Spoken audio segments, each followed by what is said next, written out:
साथियों नमस्कार, आप सभी को रफ्तार सीरीज के इस 5वें पार्ट में स्वागत है। तो साथियों, जैसा कि मैं आपको वादा किया था कि मैं साइंस के लिए एक रफ्तार सीरीज स्टार्ट करूंगा और वो अब स्टार्ट हो चुकी है। और रफ्तार सीरीज तब तक चलेगी जब तक आपका साइंस पूरा खत्म नहीं हो जाता है। तो साथियों, पिछले क्लास में मैं रफ्तार सीरीज के चौथे पार्ट में फिजिक्स की कुछ बातें किया था। जहां तक मैंने बातें किया था आज उसके आगे लेकर मैं आया हूं।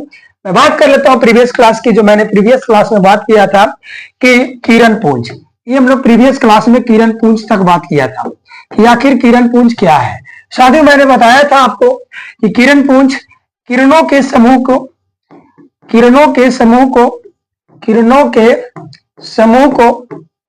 किरण पुंज कहते हैं। ये मैंने आपको बताया था। बेसिकली किरण पुंज की अगर बात करें तो किरण पुंज आपका 3 प्रकार के होते हैं। पहला मैंने बताया था अपसारी किरण पुंज।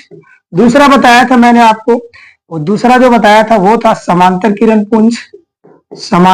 पुंज। और तीसरा जो था वो था अभिसारी किरण पुंज। यहां तक की बातचीत हमारी हो चुकी थी। अब मैं आज की क्लास में आपको यहां से आगे की बातचीत करूंगा। तो चलिए हम लोग आगे बातचीत करते हैं। तो आज हम लोग बात करने वाले हैं पारदर्शिता के आधार पर पदार्थ के भेद। साथियों, तो इस बात को ध्यान रखेंगे, आखिर पदार्थ के कितने भेद होते हैं वो हम लोग पारदर्शिता के आधार पर जानने वाले हैं। पारदर्शिता के आधार पर पदार्थ के कितने भेद होते हैं उसको जानेंगे। पारदर्शिता के आधार पर आपको पता होगा कि पारदर्शिता के आधार पर अगर बात करें हम लोग तो प्रकाश का कुछ ऐसे पार्ट्स होते हैं, प्रकाश की उपस्थिति में हम लोग जो है किसी भी वस्तु को देख भी सकते हैं। कई बार हम लोगों को नहीं दिखाई पड़ता है और कई बार होता है ऐसा है कि हम लोगों को कुछ वस्तुएं उसके आर पार दिखाई पड़ती है। तो उसी को हम लोग आज विभेदीकरण करके पढ़ेंगे। तो पारदर्शिता के आधार पर पदार्थ के जो भेद होते हैं वो होते हैं 3 प्रकार के। पहला साथियों पारदर्शी, दूसरा है पारभासी और तीसरा है अपारदर्शी। आप समझिएगा बात को। पारदर्शिता के आधार पर पदार्थ के 3 भेद हो गए। पहला हो गया ट्रांसपेरेंट, दूसरा हो गया ट्रांसल्यूसेंट और तीसरा हो गया ओपेक। जो कि लिखा हुआ नहीं है, मैं लिख देता हूं ओपेक। ये 3 प्रकार के पदार्थ के भेद होते हैं। देखिए ओपेक लिखा हुआ है, 3 प्रकार के। अब जानेंगे हम लोग सबसे पहले कि पारदर्शी क्या होता है। तो साथियों, यहां पे लिखा हुआ है कि वे पदार्थ जिनसे होकर प्रकाश आसानी से आर पार कर जाता है। देखेंगे आप तो कुछ ऐसी वस्तु होती है जिससे प्रकाश की किरणें एक तरफ से दूसरे तरफ चली जाती है, अर्थात इसी को कहते हैं प्रकाश का आर पार होना। अगर प्रकाश किसी वस्तु से एक तरफ से दूसरे तरफ मीन्स आर पार हो जाती है तो वह वस्तु साथियों वो वस्तु क्या कहलाएगी? वो वस्तु पारदर्शी कहलाएगी। जैसे परीक्षा में आपसे पूछ दे कि निम्नलिखित में पारदर्शी पदार्थ के उदाहरण कौन है। साथ ही याद रखिएगा, मैंने बताया कि जिस वस्तु से होकर प्रकाश की किरणें आर पर हो जाए उस वस्तु को हम लोग क्या कहते हैं? पारदर्शी। जैसे कि उदाहरण में आप देख सकते हैं कांच हो गया, पानी हो गया, हवा हो गया इत्यादि, ये सभी पारदर्शी के उदाहरण हो गए। अगर बात करें तो एक शीशा को मैं ले लूं, शीशा जो आपका क्लीन शीशा होता है, यह भी पारदर्शी का उदाहरण होता है, क्योंकि मैं इसके भी एक तरफ से दूसरे तरफ आसानी से देख सकते हैं। तो आपका पारदर्शी का उदाहरण आपका ये जैसा कि कांच लिखा हुआ ही है तो उसी को हम लोग शीशा कहते हैं, कांच को ही। ठीक है, तो कांच हो गया, पानी हो गया, हवा हो गया इत्यादि, ये सभी पारदर्शी है ना। चलिए हम लोग आगे बात करते हैं पारभासी की। साथियों, पारभासी है क्या? तो देखिए जैसा कि यहाँ लिखा हुआ है कि वे पदार्थ थोड़ा सा गलत लिखा हुआ है टाइप में, पदार्थ इस तरह से लिखा है, वे पदार्थ जिनसे होकर प्रकाश अंशतः पार कर सके। कहने का मतलब होता है कि वैसी वस्तुएं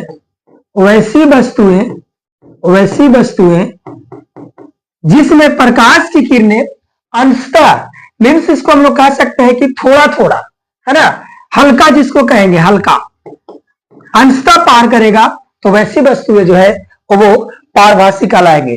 जैसे कि आप देख सकते हैं उदाहरण स्वरूप घिसा हुआ कांच हो गया।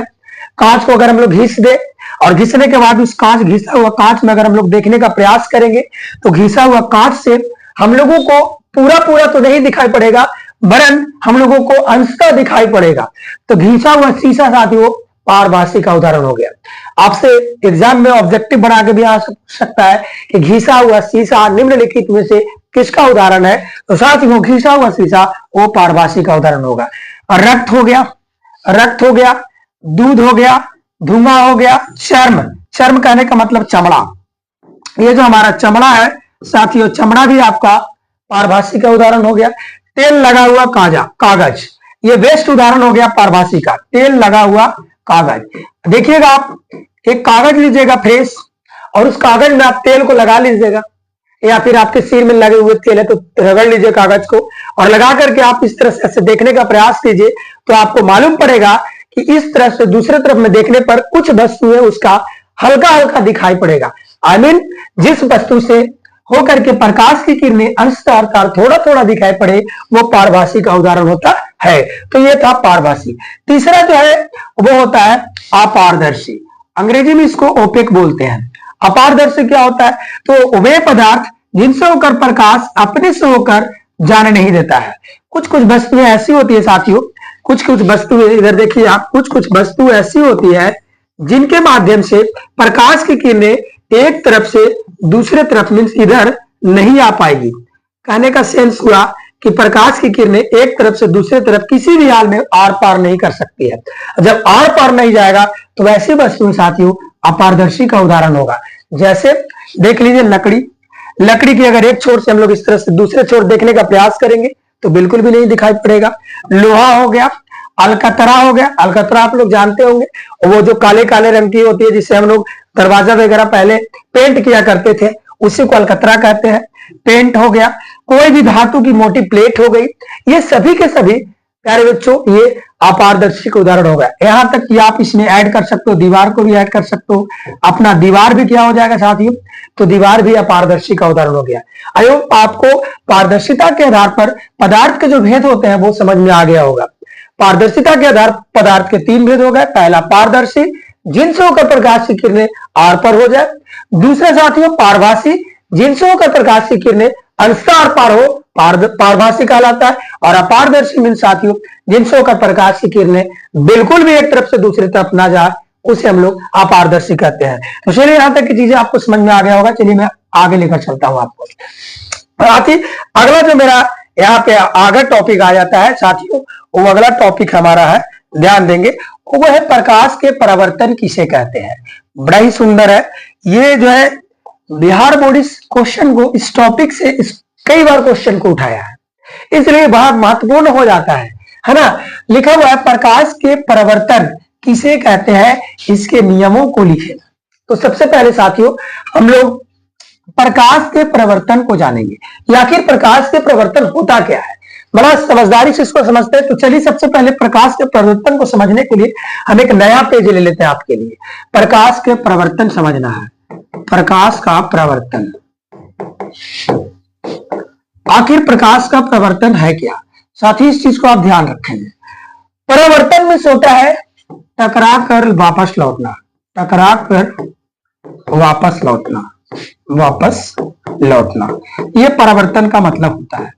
साथियों आपको मैं बता दूं, यदि प्रकाश की किरणें, यदि प्रकाश की किरणें, प्रकाश की किरणें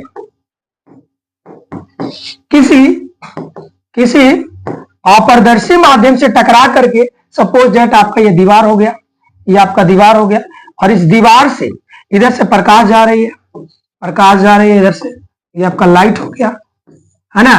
प्रकाश की किरणें दीवार से टकरा करके या अपारदर्शी से टकरा करके और पुनः जैसे कि इस तरह से लौट जाएगा, पुनः इस तरह से लौट जाएगा। तो प्रकाश को टकरा कर लौटने की जो ये प्रक्रिया हुआ पूरा, यही साथियों कहलाता है प्रकाश का परिवर्तन। कई बार ध्वनि का परिवर्तन का भी नाम सुने होंगे आप, मैं पढ़ाऊंगा ध्वनि का परिवर्तन। आखिर ध्वनि का परिवर्तन क्या है इसको समझिए। तो ध्वनि का परिवर्तन हो गया क्या कि जिस प्रकार से प्रकाश जो है किसी भी अपारदर्शी माध्यम से टकरा करके वापस लौटा, तो वापस लौटने की प्रक्रिया प्रकाश का परिवर्तन कहलाया। उसी प्रकार से अगर ध्वनि किसी माध्यम से टकरा करके अगर वापस आती है ध्वनि, तो वह ध्वनि का परिवर्तन हो गया। जैसा कि आप कुआं में झांक कर चेहरा नीचे की ओर आप उसमें जोरों से आवाज लगाएंगे तो वापिस से जो आप आवाज बोलोगे वो आवाज आपको सुनाई पड़ेगा। आई मीन वहां पे ध्वनि का परिवर्तन हुआ। या चले जाओ, आप पहाड़ पे चले जाओ, पहाड़ पे जाकर आप आवाज लगाना, देखना आपकी बोली गई आवाज आपको वापस सुनाई देगा। तो साथियों ये हो गया ध्वनि का परिवर्तन। उसी तरह से प्रकाश का परिवर्तन हो गया। आई होप आपको प्रकाश का परिवर्तन समझ में आया होगा। तो मैं बात कर रहा था प्रकाश के परिवर्तन के बारे में कि आखिर प्रकाश का परिवर्तन है क्या। तो वही चीज लिखा हुआ है कि प्रकाश का किसी अपारदर्शी वस्तु से टकराकर लौटने की घटना को प्रकाश का परिवर्तन कहते हैं। मैंने पहले ही बताया कि प्रकाश किसी भी अगर अपारदर्शी वस्तु से टकरा करके साथियों अगर वो वापस लौटती है तो वापस लौटने की जो घटना हुई उसी को कहते हैं प्रकाश का परिवर्तन। आई होप आपको समझ में आ रहा होगा। अगर साथ ही समझ में आ रहा होगा तो कृपया अगर आप चैनल पर नए हैं तो चैनल को सब्सक्राइब कीजिए और बेल आइकन को प्रेस कीजिए ताकि आपको कोई भी नए वीडियो का नोटिफिकेशन आप तक मिलते रहे। मैं आपके लिए पूरी कोशिश करूंगा कि हर तरह का टीचर्स को अवेलेबल करवा करके आपकी तैयारी को है ना चार चांद लगाऊं। तो चलिए आगे बात करते हैं आप प्रकाश के परिवर्तन के नियम। तो आज हम बात करेंगे प्रकाश के परिवर्तन का नियम। प्रकाश के परिवर्तन का नियम। सबसे पहले जो प्रकाश का परिवर्तन हुआ, जो टकरा कर लौटा, अब उसके नियम को हम लोग पढ़ेंगे। आखिर प्रकाश के परिवर्तन के नियम क्या है, साथियों ध्यान रखिएगा। मैं इसके लिए चलिए एक एड पेज कर लेता हूं फ्रेज से। प्रकाश के परिवर्तन का नियम, ये देखिए परीक्षा की दृष्टि से काफी इंपॉर्टेंट बन जाता है। परिवर्तन का नियम, ये कई बार क्वेश्चन आपको पूछ चुका है। परिवर्तन का नियम है ना। आखिर परिवर्तन के नियम क्या है, तो साथियों याद रखिएगा प्रकाश के परिवर्तन के नियम जो होते हैं बेसिकली दो होता है। इसके परिवर्तन के नियम बेसिकली दो होता है। देखिए इसके लिए मैं एक फिगर आपको ड्रा करता हूं। ये देखिए आपका प्लेन मिरर हो गया, ये आपका प्लेन मिरर हो गया, प्लेन मिरर हो गया। साथियों ध्यान रखिएगा इधर से एक किरण आई और आने वाली जो किरण होती है साथियों है ना, इसको हम लोग आपतित किरण बोलते हैं, इंसिडेंट रे बोलते हैं। और इस दर्पण से टकराई और टकराने के बाद साथियों ये वापस से लौट गया इस तरह से। तो ये लौटने वाली जो किरण होती है साथियों इसको रिफ्लेक्शन रे बोलते हैं अंग्रेजी में, परावर्तित किरण। और आपको पता है कि आपतित किरण और परावर्तित किरण, आपतित किरण और परावर्तित किरण के बीच में है ना एक आपको खिंचाता है। देखिए आप इस तरह से देख लीजिए, इसको साथ में हम लोग बोलते हैं नॉर्मल, इसको बोलते हैं हम लोग नॉर्मल। आई मीन कहने का मतलब हुआ इसको अभिलंब बोलते हैं।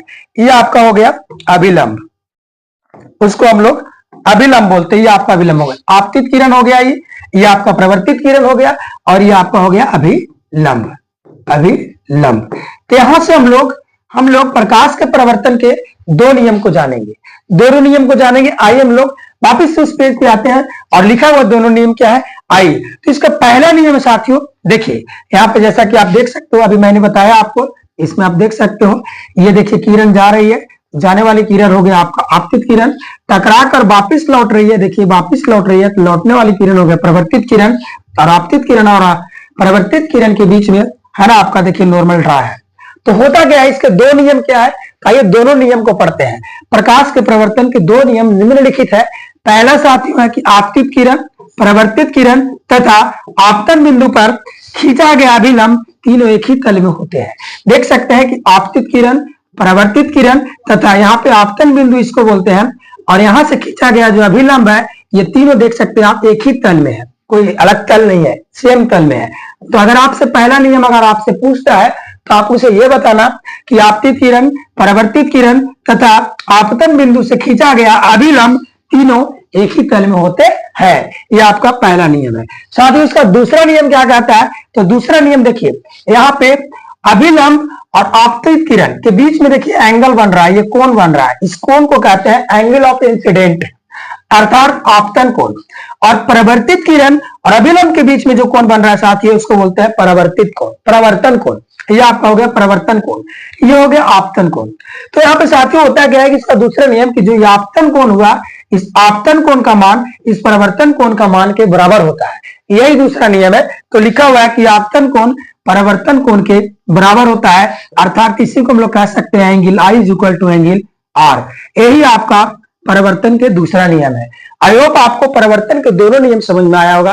पहला नियम आपतित किरण, परावर्तित किरण तथा आपतन बिंदु से खींचा गया अभिलंब तीनों एक ही तल में होते हैं, और दूसरा नियम की आपतन कोण परावर्तन कोण के बराबर होता है, अर्थात angle I is equal to angle R।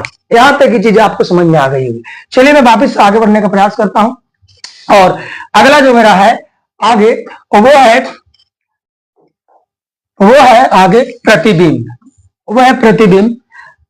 प्रतिबिंब की कहानी मैं कोशिश करूंगा कि मैं अब अगले सेशन में लगाऊंगा यहां से प्रतिबिंब। मैं अब अगले सेशन अर्थात लेक्चर नंबर जो 6 है, इस लेक्चर नंबर 6 में मैं यहां से आपको आगे की क्लास दूंगा।